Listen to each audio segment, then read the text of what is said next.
Hi, folks. Can you hear me?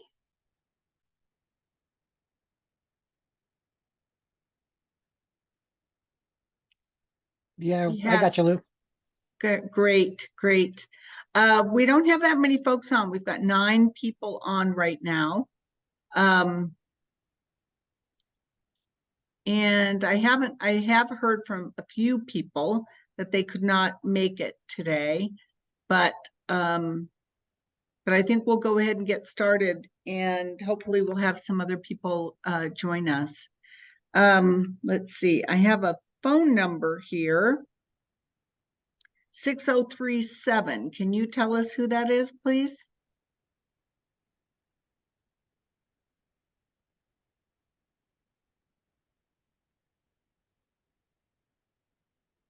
Peggy just joined. So there is someone on the telephone, 303-913-6037. Can you tell us who you are, please, so we know who's joined us?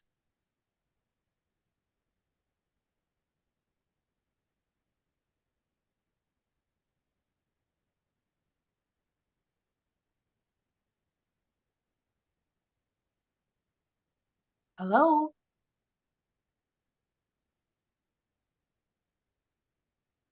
Okay, and then I see Bob, but I'm not sure which Bob that is. So Bob, would you please tell us your last name?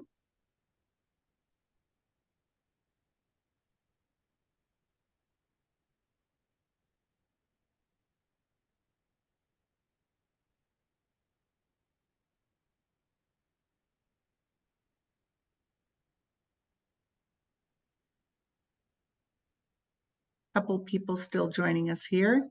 Hello. Who is that? It's Mary Morissette.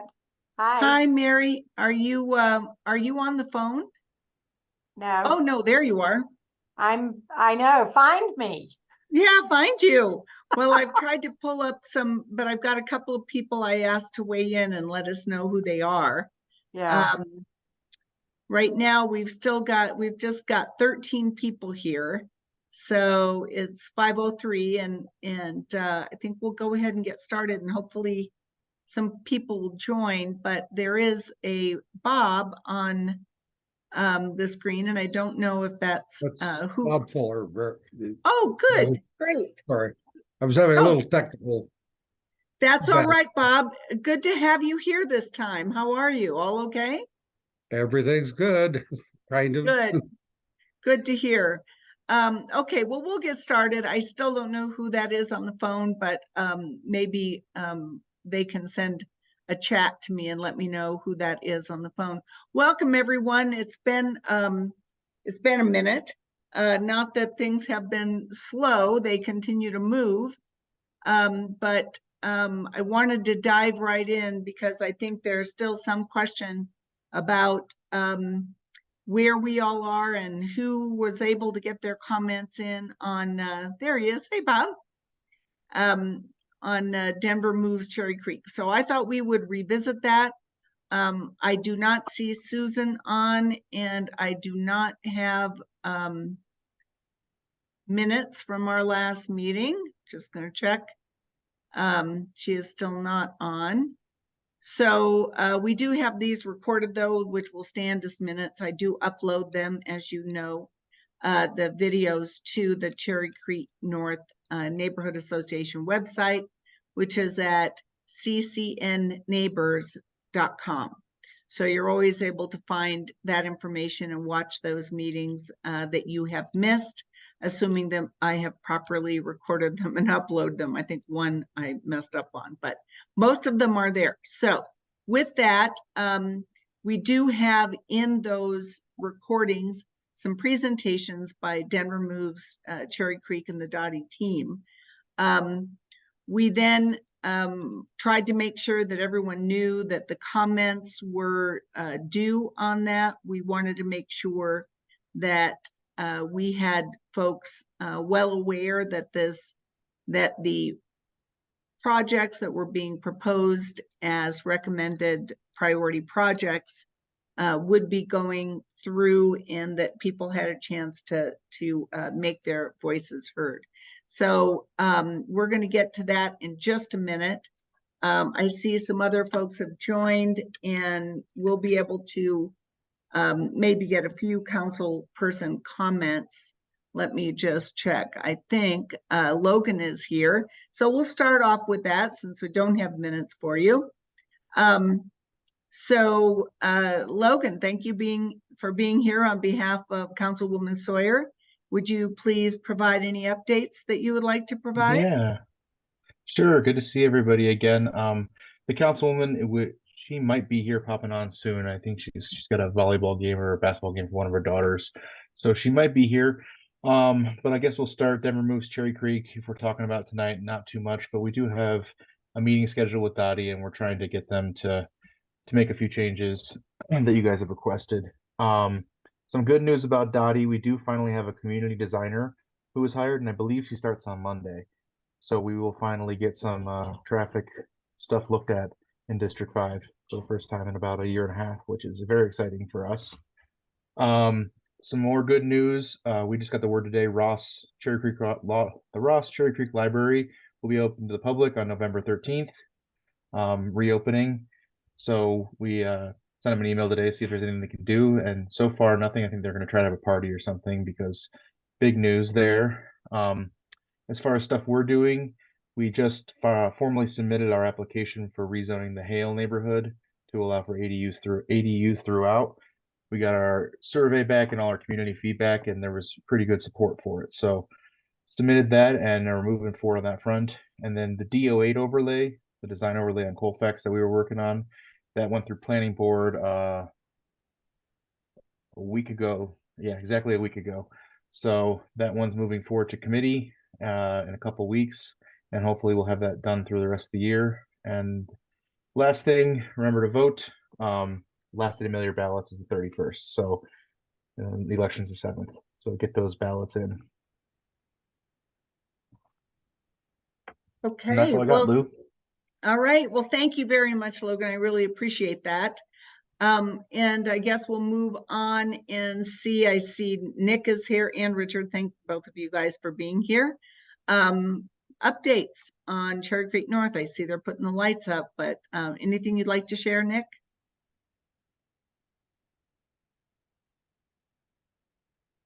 Can you hear me all right? Yes. Great. Really, the update is all things holiday right now. Yes, the lights are going up, and those will be finished relatively soon. And just want to remind everybody that the marketplace will be back on Fillmore. And we're excited this year to tell you that the giving machines, which have been downtown for the last few years, are coming to Cherry Creek North. If you're not familiar with the giving machines, they are these large, beautiful red vending machines, and patrons can approach these vending machines and make a contribution to a number of different nonprofits, some local, some national, some international. And I can tell you the folks that we're working with on this project have just been extraordinary. And we do believe it's going to be another reason to drive traffic to Cherry Creek North, particularly from the suburban areas. There's a great outreach on this, and it's just really going to be additive to the overall holiday experience in the district. We also yet today showed our board our advertising campaign for the holiday season. We're making a substantial investment in the holidays this year, not only just for operationally with lights in the marketplace, giving machines, but really the messaging is really powerful and quite expansive. It's out of home, it's publications, it's of course digital, and we're going to be on broadcast TV as well. So really that's where all the energy is going right now, is around preparing for that. And our official kickoff for the holidays will be on November 16th. So we're not that far away. And we certainly invite everybody to enjoy the district, as we know you will during the holiday season. Richard, did I miss anything? No, I think you've covered it all. Just getting ready for the holidays and excited. I think it'll be just a beautiful year this year for the holidays. Well, great. Thank you. I've seen them put up the lights, so I'm already really excited. Is there a kickoff with that, Nick, on the 16th? Or when you talk about that, is there a time when like the lights go on? Well, there's a number of things happening on that day. In the morning, we're going to be having a press conference for the unwrapping of the giving machines. We have invited the mayor. He is a tentative yes. It's also the kickoff for Mile High Holidays, which is the program Visit Denver, which is an outreach to other markets and inviting them to come to shop and stay in Denver for the holiday season. We'll be hosting that press conference. I believe it's at 10 o'clock in the morning on the 16th. And then that evening, we will actually have some festivities around the opening of the marketplace and all that goes with that. So yeah, it's a big day for us, November 16th. Great. Well, we'll help get the word out, as I'm sure will others on this call with their RNO. So thank you. It is a magical time in the neighborhood. So thanks for all you do for that. Okay, so I think we only have 14 people. I don't know if the topic turned everybody off because they had enough, but They asked Nick a question. sure. Nick, it seems like there's still a bunch of holes in the highlights that are being put in. The way to all level heights on the lights. There's some dark intersections. Bob, those lights belong to Excel. Excuse me. And we have our security team routinely kind of do an inventory of our lighting. As I may have mentioned to you previously, the pedestrian lights, the lower lights, we did a major renovation project, $500,000 this year. Right.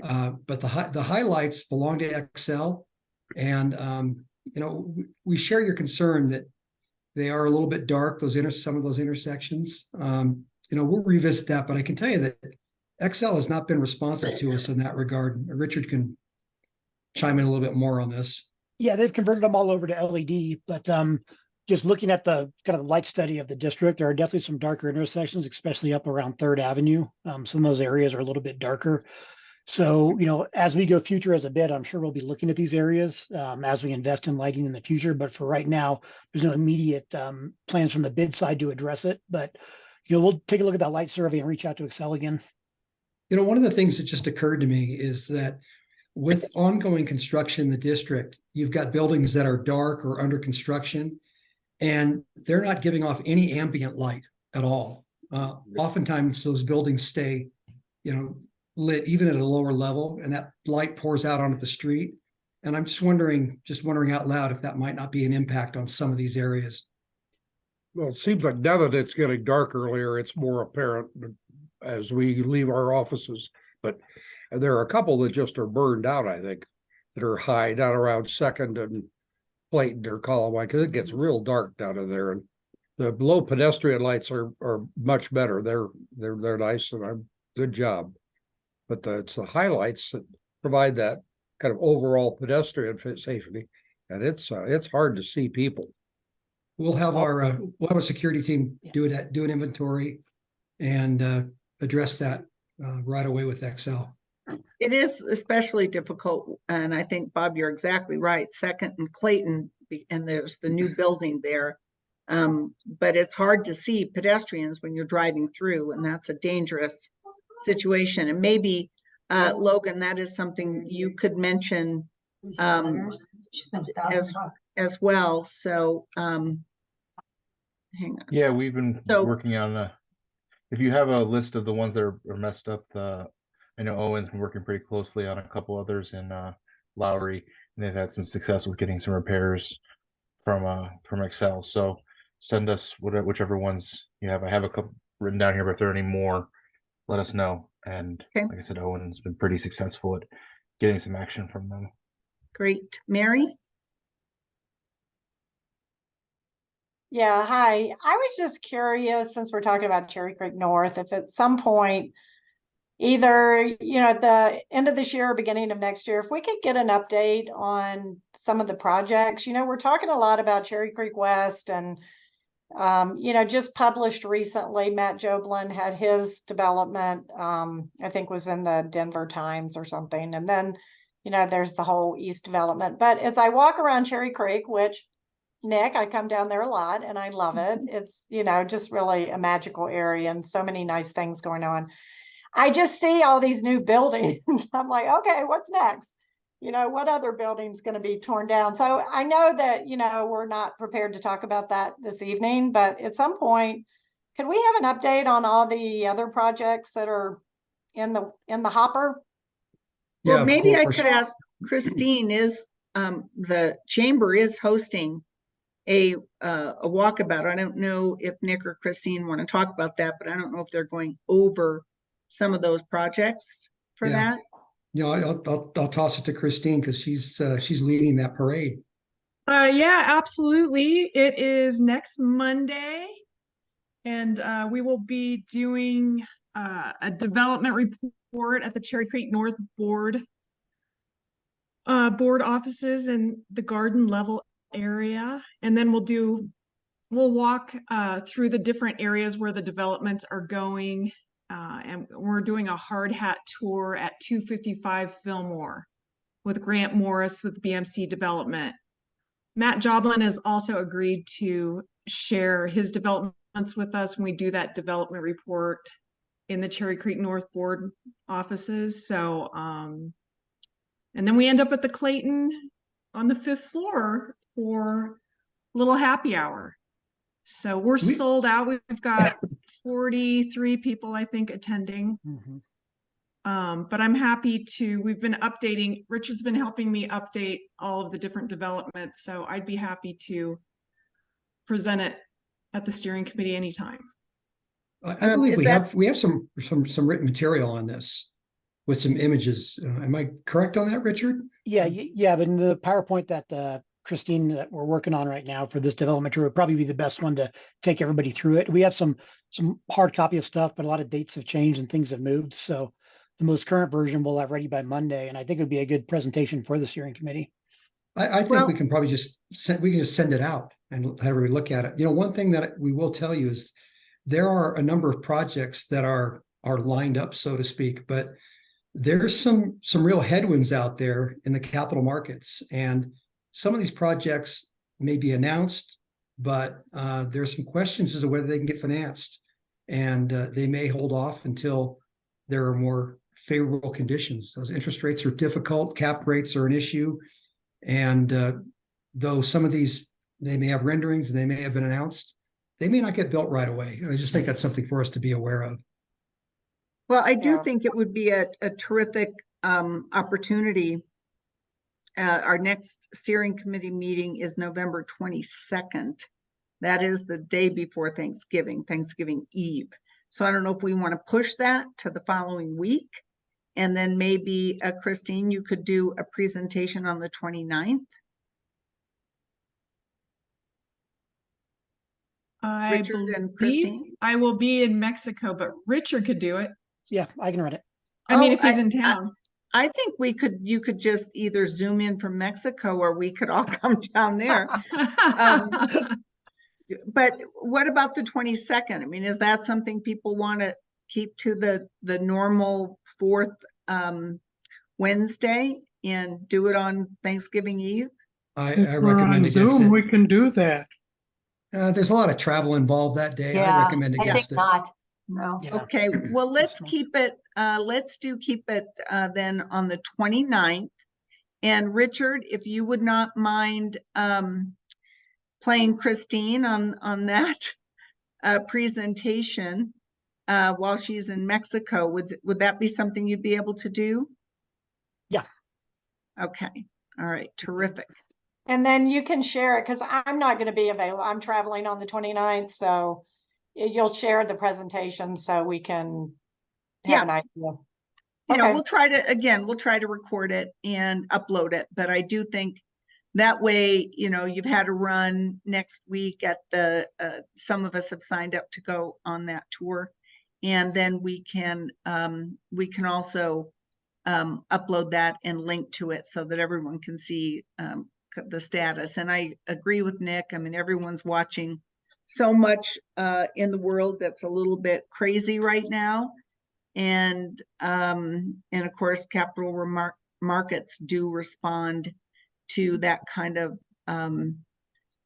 sort of global unrest, and even within our own government and the economy. So I agree, these things are fragile, but if they've been designed and the property has been sold, they may not develop right away, but it would be good to know what is on the drawing board. So Yeah. we'll make thank And you. we do go, I check with every one of the developers to make sure that the information is updated. So Okay. they may push it back a quarter or a year. And I, like Nick said, I've heard a couple of them say, hey, if we can get funding, which we haven't heard in the past 10 years. That's kind of new to be hearing this year. So, but I can tell you definitely that doing our due diligence so that we have fresh material and that we're giving you accurate information. if these projects, those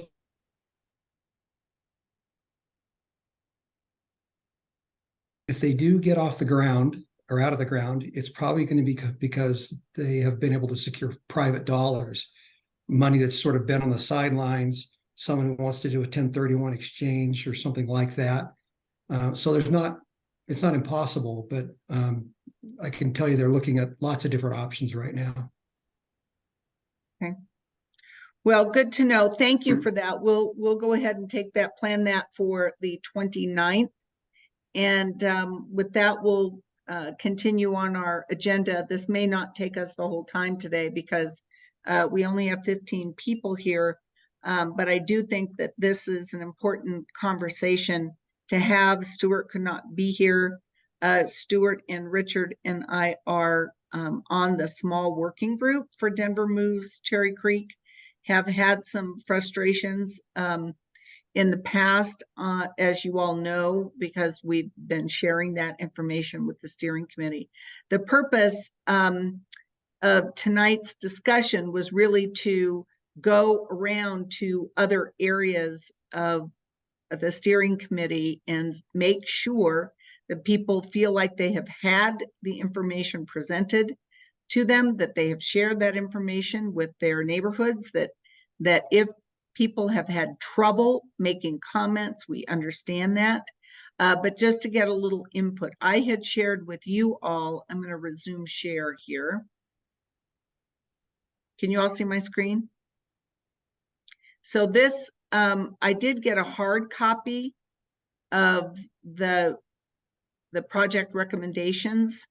I also then went to the website to see if I could pull those up, because as I will show you, there are, and I just scanned in a portion of this, but if you go to this website where this one that I'm circling right now, if you can see, you'll get to some information, but when you get to the high priority project discussions, like those that are outlined in this grid, and then shown on the map, you cannot any longer go through this, drag the swipe bar to see what is actually being presented.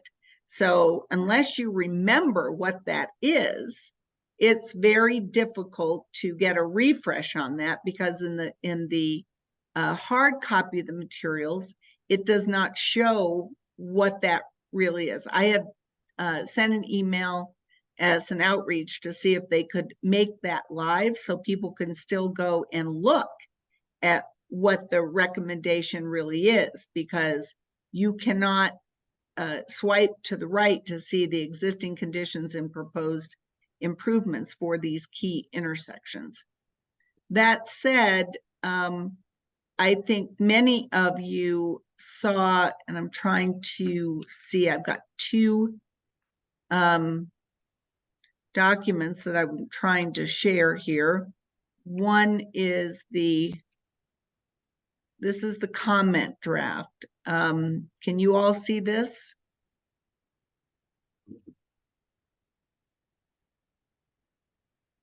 I can see Um, it. It's a lot of okay. text, your comments. Yeah, so Right. I had sent this to everyone, but I wanted to kind of just let you know that I had vetted this through the Cherry Creek North board, and these are some pretty specific comments about problems with certain of the high priority recommendations. And I don't know if you all have looked at these comments or if your organizations have specific comments like these, but we are at a point right now where if you do, we all as a group need to understand what the major concerns are. Do you agree with these comments? Are there other things you have seen that are problematic in this, in the high priority recommendations? And if you have, then we need to make sure, as our goal on the steering committee is to try to get people in the same discussion and to the extent that we can speak with one voice where we can actually make a difference. So I did send this to everyone. I am happy to send it out again. We have not heard specifically from the Dottie team on this, but it first of all, I think the way that their recommendations rolled out and the dialogue that went with the recommendations was that this reflected these many meetings. And I'm going to speak for myself, and I believe Richard will agree, that many of the recommendations that have been discussed over months and months and months did not, in fact, find their way into the recommendations that Dottie came out with. So it really is not sort of this group effort, even though the outreach that they identified was there. Much of that outreach, as far as I know from the people in my neighborhood, those were very difficult systems to really track information.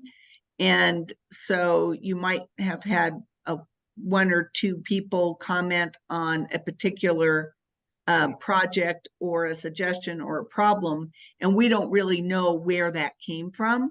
So, and some of us, I know I had trouble with the online comment section. So I'd like to go around and just hear from several of you who work closely with your RNOs to see if you had the same reaction. Did you have a common sort of complaint or accolades for a particular project? One of the issues that we have talked about, I think, as a group, is this whole question about First Avenue between really Detroit and University being a real issue. Denver Moves Cherry Creek did not present that the Dottie comment person on the BMC project wants a mid-block crossing. It is mentioned once in the summary that I just showed you, but it was never really something that we all talked about. And I think many of us were surprised and think that would be a really bad idea, because we still need to keep First Avenue moving as a major roadway thoroughfare. And if we do a really robust crossing at Clayton on the west side of Clayton at first, where we're going to join the proposed entryway to Cherry Creek West, their great big welcoming walkway, that's going to be at that corner, not in the middle of the block. So it's a real problem, and yet it wasn't really highlighted for this group. If you go back and you look at some of those, I actually saw it, maybe Mary, when you did it, the presentation by Matt Joblin on his presentation. But if we do better crossings at First and University and a better crossing at Clayton and First, there's no reason to do a mid-block crossing and have yet another stoplight. And especially if we're thinking about BRT. So that's one that was, as you can see, there should not be a mid-block crossing. But I would like to hear from you. There's also, by the way, that bike lanes, if you look at the detail on the summary, the bike lanes that are coming up Clayton Lane on the Cherry Creek West project go across First and then cut right across the corner at what is supposed to be the major crossing from Clayton to the north to Clayton to the south.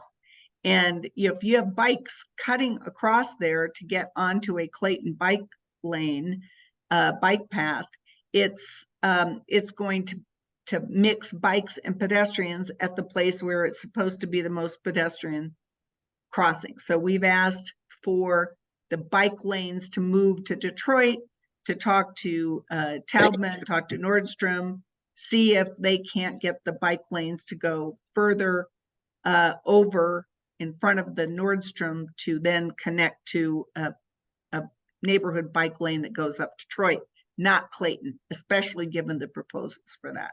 So these are some of the things that we have identified from Cherry Creek North. And I would like to now, if we can, I'm happy to keep this up. I'm happy to go back to the this particular summary that again is a PDF of the final recommendations. This is what they handed out from Fair and Pierce. I did send this portion of this to you all by email. So I'd like to just go around the room, and Mary, you're the one I see first. I don't know if who would like to speak on behalf, or Larry, or but we have several people here from the different neighborhoods, so I'd like to get some comments. So do we want to start with Hilltop? Lou, I haven't seen this. When did you send it? I sent it today because I was just going to pull up the link, but I realized once you pull up the link, there's no, it's no longer interactive. I So didn't there's, receive it. okay. Lou, Well- yeah, I'm happy to go. I have thoughts on this, and some, I wouldn't say we haven't sent this out to the neighborhood, but we have talked about it at the board and with people like Mike Hughes. Can you go back to the first page where it shows by number kind of what the different priority projects are? Yeah, This is, yes. yeah, that is helpful. I mean, I think for our neighborhood, really it's the crossings, Colorado Boulevard, First and Third, making it safe for people to be connected and feel a part of Cherry Creek North. First Avenue to Steele intersections and First Avenue to Steele. We've talked at the steering committee level about that for years. It seems like the improvements that they're trying to make are improvements, but I would say that I mean, of course, that's what's important. I think that there needs to be more understanding about the Colorado Boulevard BRT. I feel like last meeting when the woman from, I think it was from Fair and Pierce, or maybe it was Dodie, that said, remember, these all have to be designed and engineered, right? I mean, these are concepts, and we're responding to concepts, and that there will be other opportunities to weigh in. I think my biggest concern is, as a citizen, is these crosswalk situations where they continue to seem to be talking about these flashing crosswalks where no one knows what the heck's going on. Is the person crossing, if they just crossed, as opposed to lights?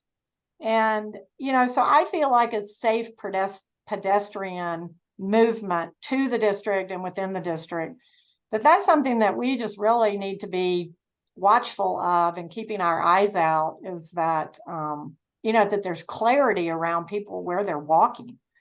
I just think that there's a lot of potential for, if the designs aren't done well, there's just the potential that it's just still not going to be safe for people. And after all of this, if we don't make it safe for pedestrians, then, you know, I know we have to move people quickly too, but, you know, I think the pedestrian concern would be the highest, especially across Colorado Boulevard. I know that was a lot. I tend to package a lot when I say things, but that's what I want to focus and, you know, be watchful on, is the pedestrian interaction through the district, you know, Colorado University. And I Thanks, don't know Mary. if Larry's on, if he wants to add. I'm not seeing everyone, so maybe he's on. Larry, do you want to weigh in?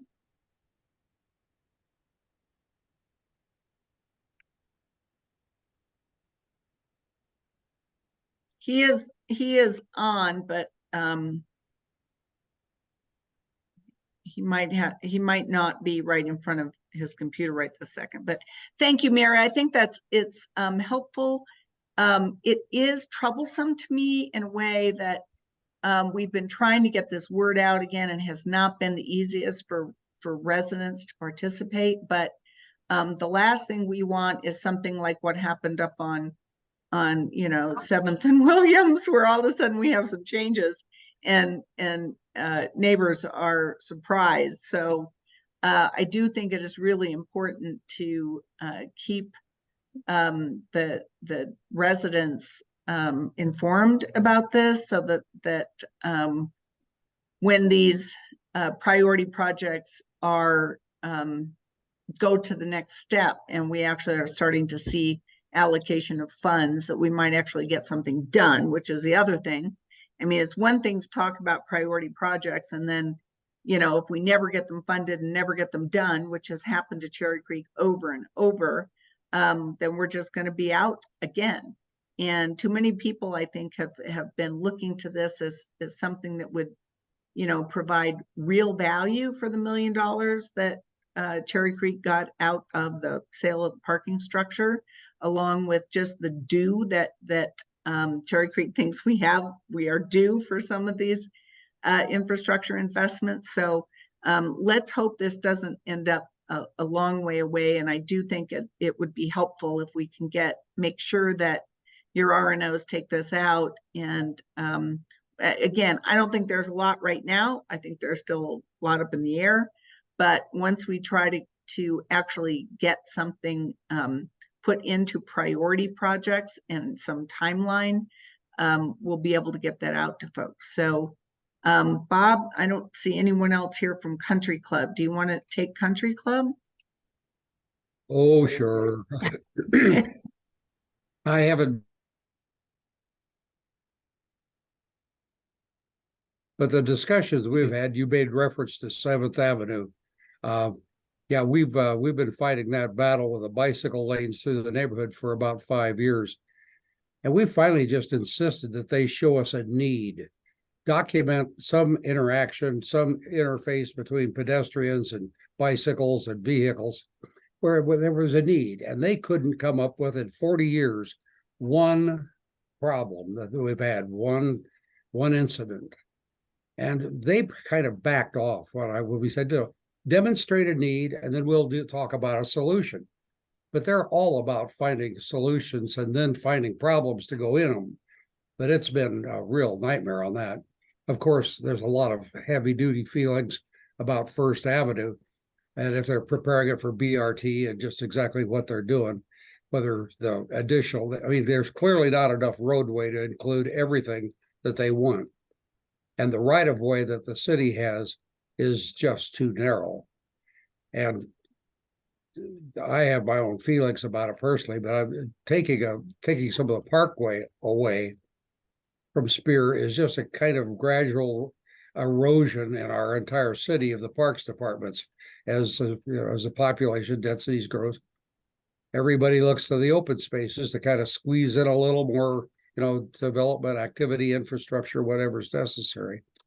And the north side of First Avenue is a nightmare. It's already a very, very narrow right of way. I mean, from property line to curb can't be more than about 8 feet.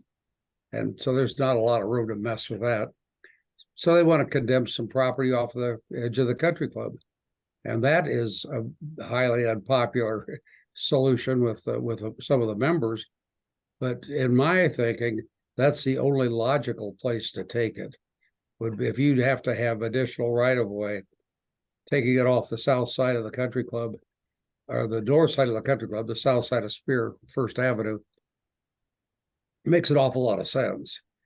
But given the amount of volume on that, actually commuter volume, that I'm not sure that I'm not convinced that all these the property, the right of ways that are big, dedicated to bicycle ways, maybe that it will help grow bicycles, but I think it's putting a nonsensical amount of energy, effort, and cost into bikeways. Not that I don't think bikeways are a great idea.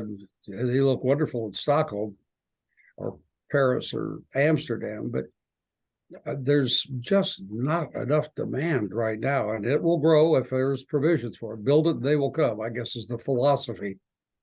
But boy, when they start trying to stuff through up Third Avenue like they did on us, where there is no problem, I mean, there simply is not a problem to solve. It makes me highly suspicious about the agenda. But anyhow, those are the two primary items that our neighborhood has been concerned about. I have some concerns about First Avenue and whether there's a crossing at Clayton or whether there's one at Columbine. Because initially, Nick can attest, well, maybe it predates Nick even. The idea with First Avenue, because we'll never sufficiently adequately handle interstate level traffic on First Avenue, was to make it difficult enough on First Avenue that you displace the non-destination traffic and you make room for the destination traffic. And the worse you make First Avenue for the commuter, the fewer commuter demands will be on that road. The more you accommodate it, the more you're going to get it. It's accommodate it and you get more of what you accommodate. So I don't know what other people's feelings about First Avenue are, but I don't feel compelled to make a high speed freeway down First Avenue myself. Well, thanks for those comments, Bob. I know that, some of this, and again, this is what you were talking about, adjustments to the median, additional studies. This one, shift the entire trail to run along the actual Cherry Creek. That's never going to happen. They're never going to condemn the entire Denver Country Club and close down the golf course to run it. It's just ridiculous. But, these questions about how we accommodate the Blueprint Denver identification of the Spear-Leetsdale corridor as the main east-west way to get people downtown. That's a reality we live with because they're not changing that particular identification. It is identified as BRT study area, but right now it looks like the closer BRT study area would be down Alameda and then turning north on University and then on First, which would keep it off that Spear section. But I do think that we have to, for those of us who spend time at the DCC club, that, it is difficult to walk on that south side of Spear because it is dangerous to mix pedestrians. And now that you're getting scooters and the people on their powered skateboards and, other modes of transportation that seem to be faster than cars when you're in traffic, I think that will continue to increase. Obviously not during the terrible winter months, but I do think this is a problem that certainly the country club neighborhood should be focused on. Has your board or have the residents, do you guys have regular resident meetings where these kinds of things are discussed? We don't have regular resident. We have a board of about 25, and it's pretty representative of the neighborhood. We don't have, like you guys do, monthly meetings. We did that for years, and it's hard to find volunteers that'll take on everything that Cherry Creek North has taken on, and we are not as robust as you are. more robust than some. And we do have an annual meeting coming up in November for the entire neighborhood. But it's primarily the board members. But are you trying to tell me, Lou, that a lot of the club members walk up and down First Avenue on Spearable on First? I don't know what I know a lot of club members and they don't walk up and down on the south side of First. Well, it depends where you live. If you live in Cherry Creek and you're walking over or biking over, there are only a few ways to get there, on the north side of Spear to the light, or on the south side. So and yeah, some of us have done that. So, but I'm sure some have done it. But if I ever had a choice, I'm sure I would walk on the north side, because at least there's trees and a slight buffer going down the north side. And that's where most everybody goes down to Gilpin. There's no other viable choice. yeah, But to go down the south side of the creek, you have to cross way over, and well, probably east of University to get on the north side. And I drive it frequently, and I don't see a lot of foot traffic down there, and virtually none on the south side, because the well, bicycle. there are. So, I mean, it's a sidewalk. It's not just the bike path. So the concern about protecting pedestrians on that side, if you're coming from One Polo Creek, or any of those condominium projects, or those, you're going to be coming across, Sure. walk up University, and then turn to get to the entrance to the club. And if you'd have to go across first and then down and back across, or across Spear first and then down and then back across, most people don't, they still choose that most direct route. But my inquiry here is just to wonder how many people are really paying attention to this, how many residents are really, looking at this, and whether there are some real options here that are a part of the consideration. So I appreciate that, Bob. And I know you guys, I've known several people that have been on your board who are not involved now, and I don't know how much people know about it, but it might be a good thing to make sure that in your November meeting, you tell everybody this study is going on, and that this will lead to hopefully something actually happening. The worst case is that, Given the three choices, taking it off the north side and even further reducing that right of way, or taking it off the parkway in the middle and reducing the right of ways, or enlarging the right of ways, or taking it off the south side, the residents will have been exposed to those two ideas, and it's a mixed bag. Those that belong to the club have a different notion than those that Right. don't. right. Yeah, I think the better informed they are, the better the choice will be. And that certainly isn't the only high priority item going through Cherry Creek, but there are. Yeah.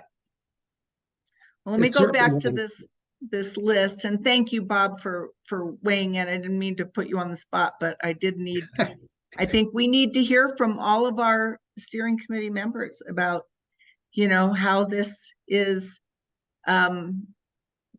being considered within their neighborhood, so that we can bring this, again, if we can speak with one voice, we should.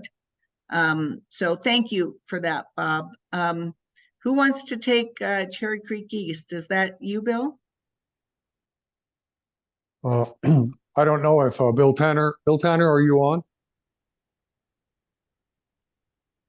All right, let me address that then. Here in Cherry Creek East, what we've talked about are the bottom three, 11, 12, and 13, which are the three BRTs, which when they will be complete, will be on the east side, Colorado Boulevard, south side, Alameda Spear, and west side, up Steel for Alameda and Spear. And all three of those BRTs bring with them the specter of what's called transportation-oriented development, or TOD. And that is something we've taken up before with our council person, that TOD allows the city unrestricted rezoning of everything within a quarter mile of the center line of those 3 BRTs. And that's something that would be disastrous for Cherry Creek East. So the second thing we've talked about is that there are 2 BRTs now that are going to be going on the north side on First Avenue along the shopping center, taking out 2 lanes of traffic, or maybe even 1 lane. We don't know which, but there are some real questions. Now, to those of you that are wondering about this, Denver defines creating a BRT or a bus, or excuse me, or a bicycle lane as giving people more choices. And they'll say by limiting car traffic, we are giving them more choices. So that's how it's marketed and packaged. So please keep that in mind. The second thing is, you mentioned funding. Dr. Cog has committed funding for the Colorado Street BRT.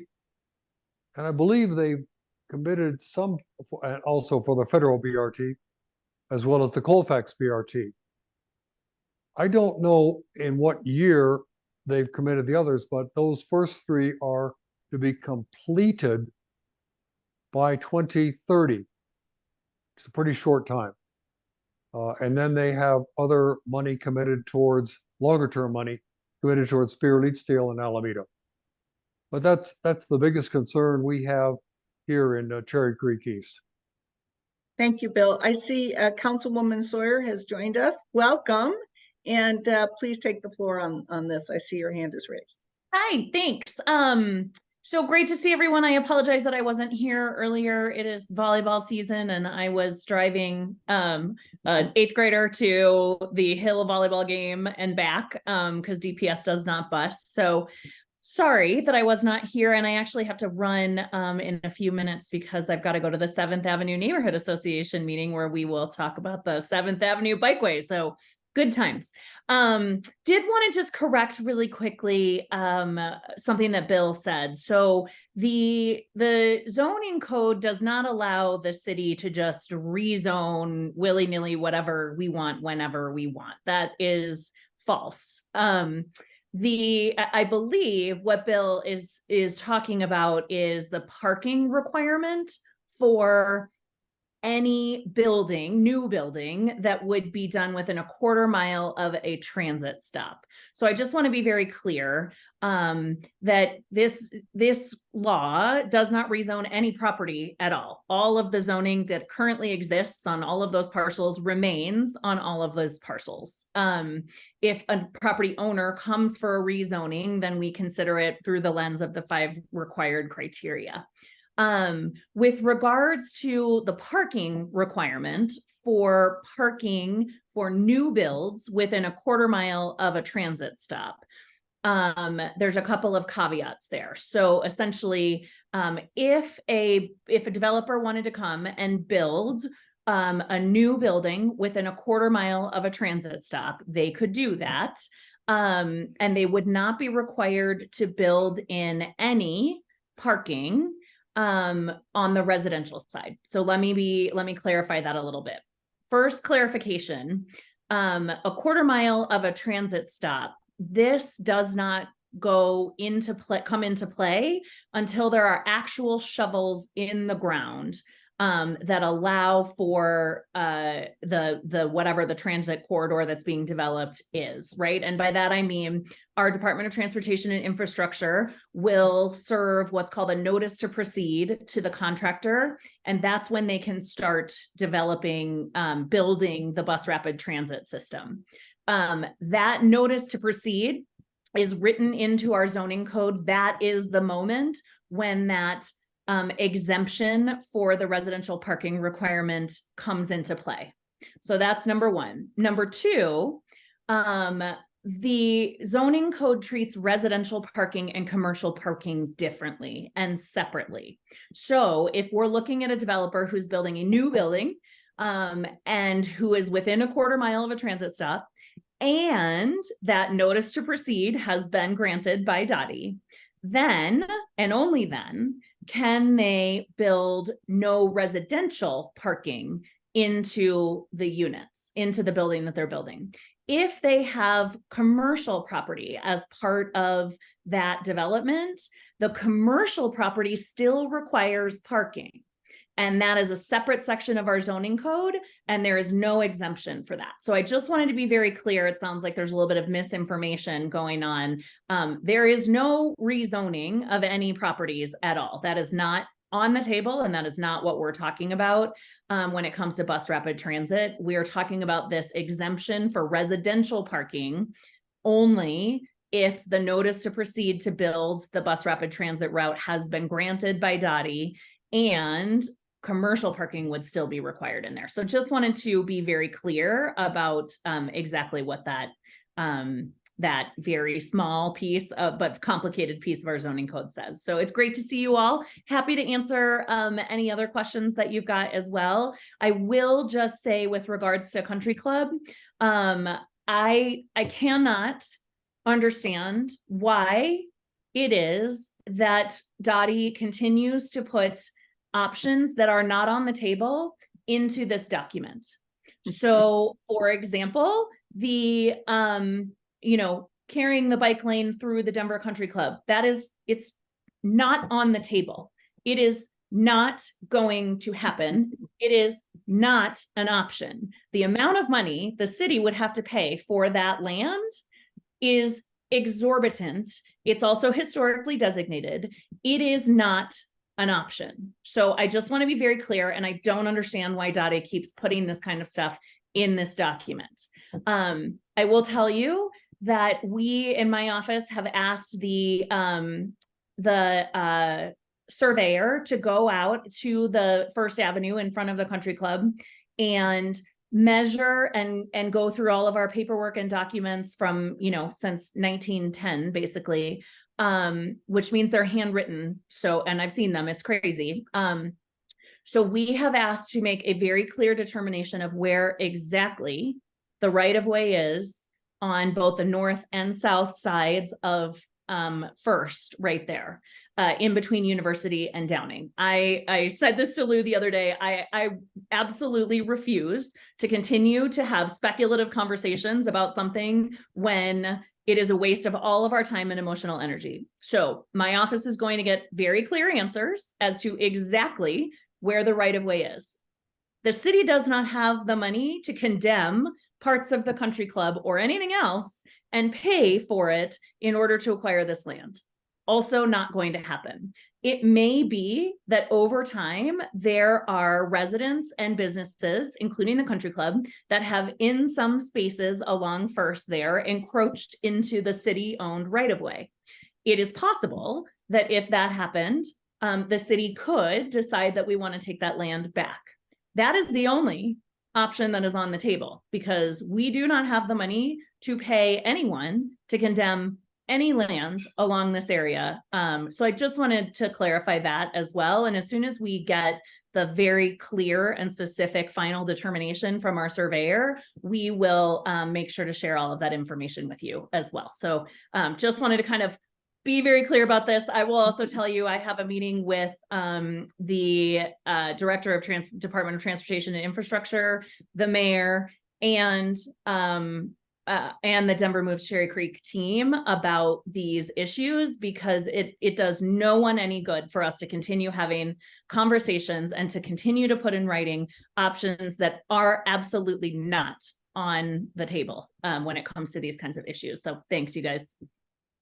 So Councilwoman Sawyer has been a great advocate and partner in looking at these issues. I've met with her many times, as has this smaller working group, and her effort to get facts in front of us is critical, but also to really think about how different parts of DOTI are miscommunicating, like this whole question about this mid-block crossing when none of the developers want it, and everything right now is in development review.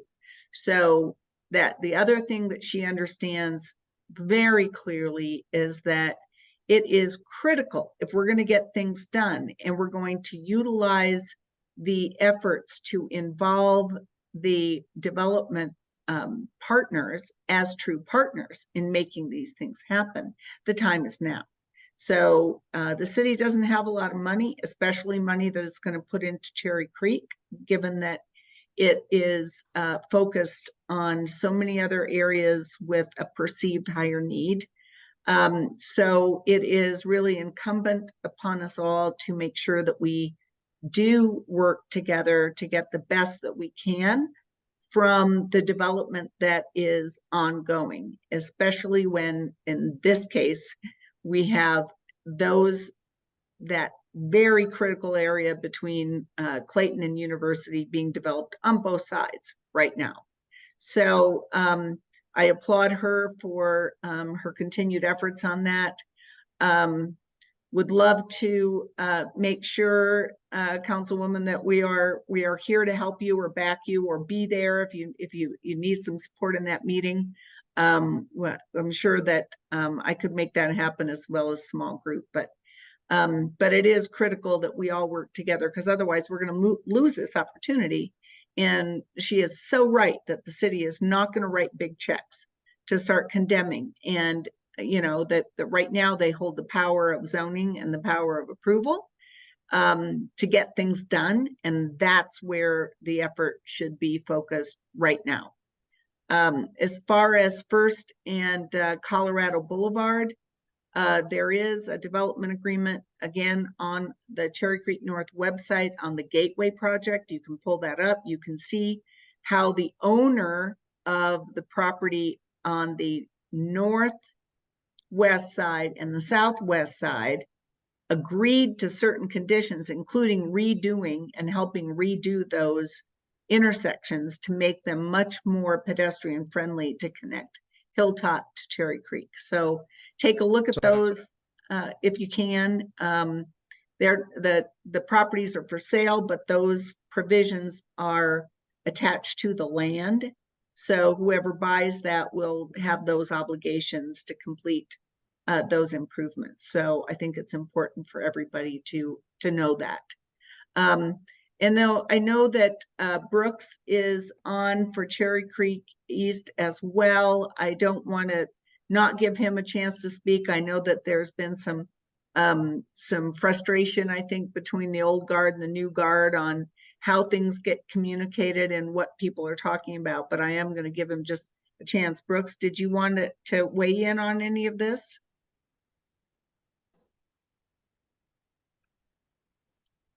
Brooks?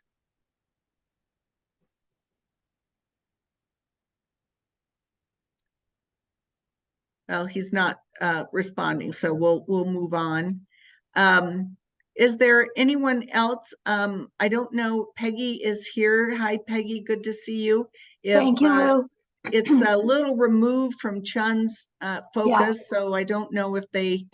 We haven't had a chance yet, but excuse me. Is this still in developmental review, or is this in concrete? The comment period has officially ended, but as Councilwoman Sawyer made very clear, these high priority projects are not moving at this point, and there's still a lot to be done. So while official comment period has ended, we're very hopeful that, especially through the steering committee, that we can have an impact on how this moves forward. Okay, so do you still want some, we have not reviewed it, but if there's time, I'm happy to present it. If it's too late. No, well, again, this is a comment. major corridor through the city, and Chun's boundary, I think, ends at First. Yeah. But certainly the more people that are educated about this, the better. We are, a part of this is trying to get better bus transit through Capitol Hill to Cherry Creek.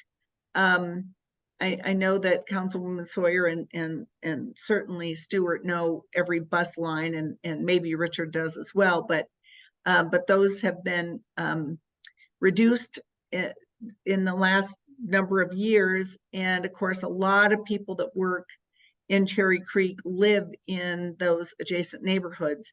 And so without easy bus access, it really takes a toll, especially in an area where so many workers are needed and there's still hiring going on. So that might be something you do want to talk about. But if I just encourage everybody, this is a big part of what is happening right now in Cherry Creek as far as transit.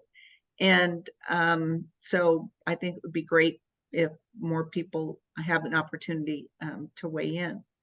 Thank you, Lou. Richard? Yeah, Lou, I just wanted to let everybody know we're getting more feedback now. I know the comment section's over, but as more developers and folks throughout the district are hearing of some of the ideas that are coming up last minute. So we do expect to get some more feedback that will get over to Councilwoman Sawyer and to folks, especially, losing the left-hand turn lane onto Clayton. We have hotels and other things on that street, and there's just quite a few things that as people are kind of unwrapping the packages of ideas that we're starting to get more feedback on. So that will be coming to the team. Great. And Richard and Stuart and I are trying to get a date scheduled with the small working group coming up, and maybe it would be good. We'll keep Councilwoman Sawyer in the loop on that. Maybe she will already have had her meeting, and maybe some of this will be sifted through by them. But I agree, there are so many things on Clayton that are important. You've got, you've got Clio, the Clayton Club, and really Halcyon. That's the first turn in that you can get to Halcyon. So the big thing is to make sure that it's easy access for people coming into our area. And the new developments are going to be heavily serviced by valet. It already backs up. And so the idea of then putting bicycles in that mix just is a really bad idea. So again, getting people in, accommodating cars, because like it or not, they're going to be here. And there are so many ride shares that we have several in the 400 block of Clayton where they just car share, people just sit and wait with their, their cars running and waiting for somebody to put in a call for an Uber or a Lyft. So this isn't going away. Those aren't cars. Just because somebody's taken Uber and a Lyft doesn't mean the cars are not on the street. It means they're sitting up here waiting for a ride. So you really have to make sure that we keep this area car accessible because that's how so many people get here. And, the idea that if you make it so difficult to drive, they won't come anymore is really not a good idea when we're trying to make sure people can get here. That just puts people out of business. We all know Exactly. that. You're not going to a hotel on your bicycle, probably. But you are going to lunch at the hotel. That's right, Toro, right? So, yes? Lou, I just had one quick question. I know Janice Henderson is one of our largest employers in Cherry Creek, and they've said to me before, like, they do not have a turn lane on Detroit Street, so that makes it hard for them to get to their offices.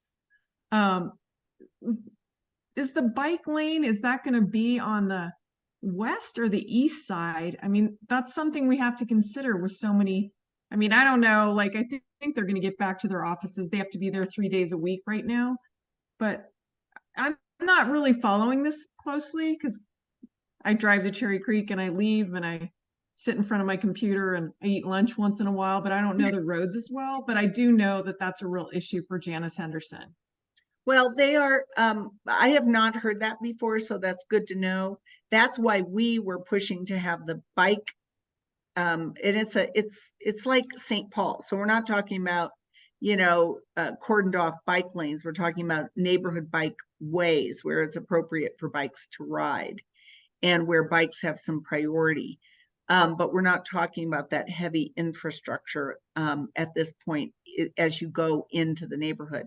We just need a place where people who are coming into Cherry Creek on their bikes can actually get into the neighborhood and maybe even a place to park their bike that feels safe so that they can shop and have lunch and enjoy Cherry Creek North. That's what it's for. And so that's why we were trying to push that to Detroit instead of Clayton, which is going to have a huge amount of car traffic. And Detroit is calmer, partly because there's not a turn lane. But you can go on Clayton and turn right because that is a drive-through, I believe, that connects to, it may not connect to the parking, but we'd have to, Richard, you might know that off the top of your head. Yeah, I don't know if they really encourage people to use that drive-through. But if they work there and because that's where a lot of the, I'm sure the people that work at the Clio who park in that same garage use that, right, Richard? I think get off mute. You know, I think that if we look at Janice Henderson, and we do have a lot of different ways they're commuting in, but I don't believe they encourage that pass through to use it. Yeah, and their parking structure is on Detroit on the west side. Yeah, west side of Detroit. Yeah, but I don't think there's been any suggestion that they add a turn lane. No suggestion onto we add. Detroit. We don't want to remove another turn lane though. And if we remove the one on Clayton, then Detroit didn't have a turn lane, and then they want to kind of mess with the intersection up by Steele. We start getting some real issues with vehicles being able to get into the district, and we simply can't have that.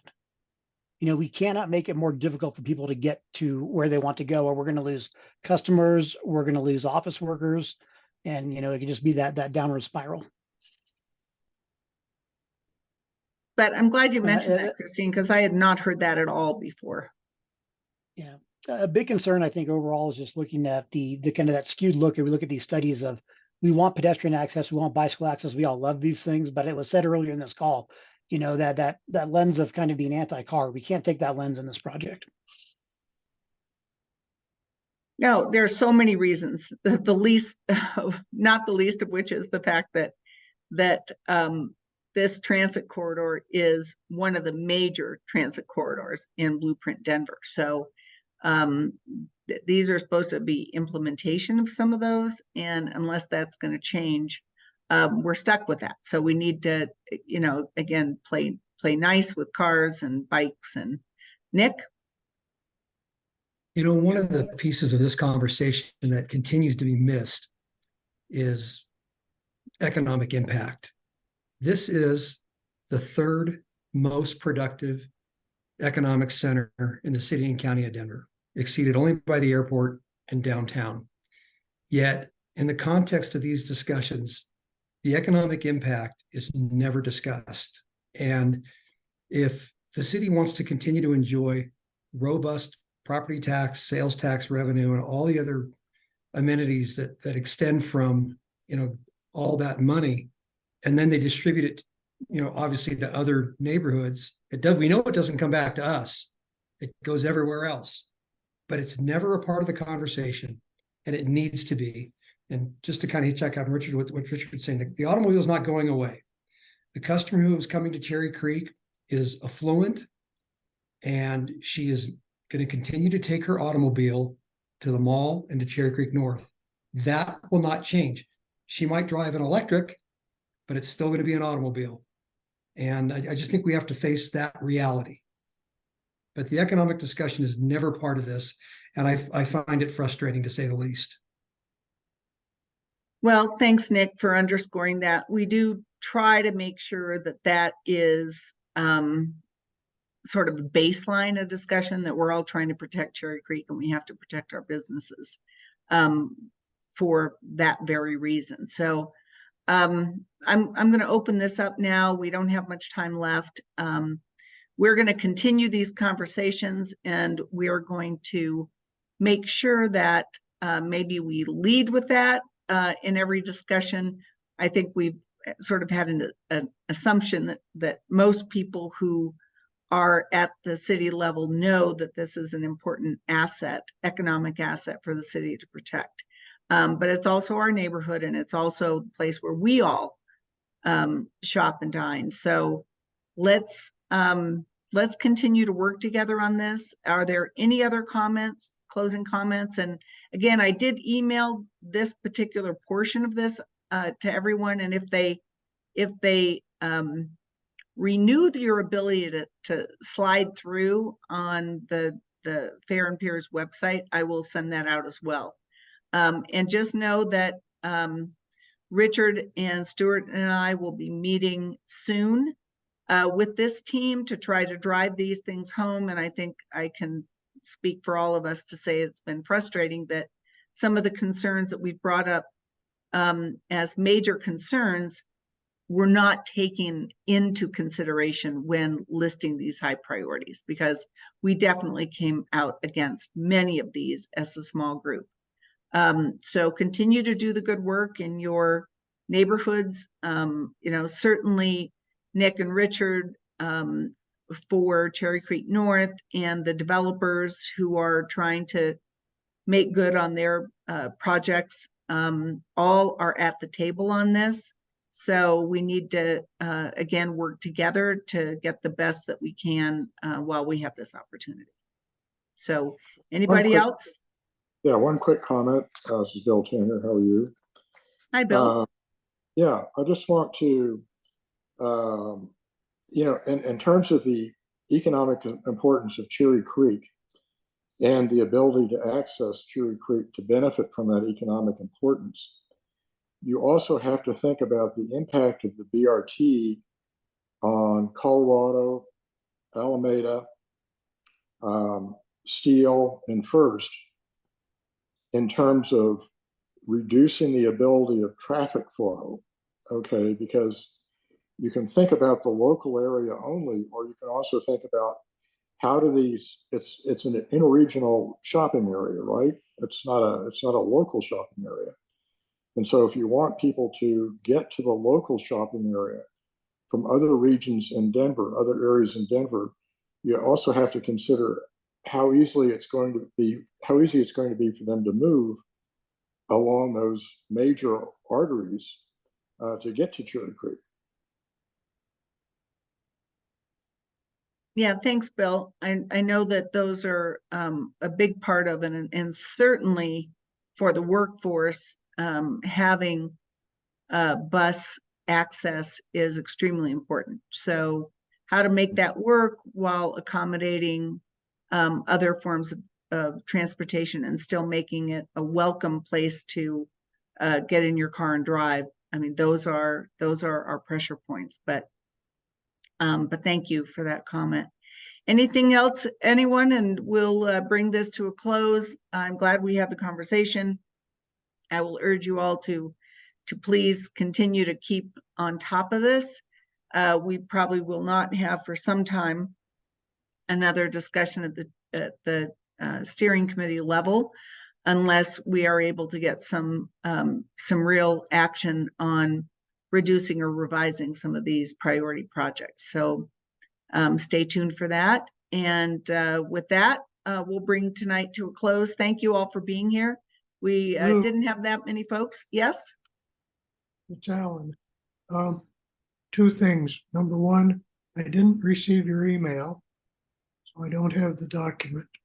Number two, there are, believe it or not, some rumblings about my inactive Stokes Place Greenbowers organization coming back to life. Congratulations. I don't know whether it's going to happen, but maybe it will. Well, I hope it will, and I know that that you will keep them informed of all the great things that we talk about here. But I'll forward that again to you, Alan. I think it went to everybody, but I'll send it specifically to you. And anybody else who needs this, again, we'll feed this information to you from time to time. So again, thank you all. We'll see you on the 29th for a robust discussion of the update of development. Okay. Sounds good. Okay. Bye, everybody. Bye, everyone. Thanks. Bye. Bye.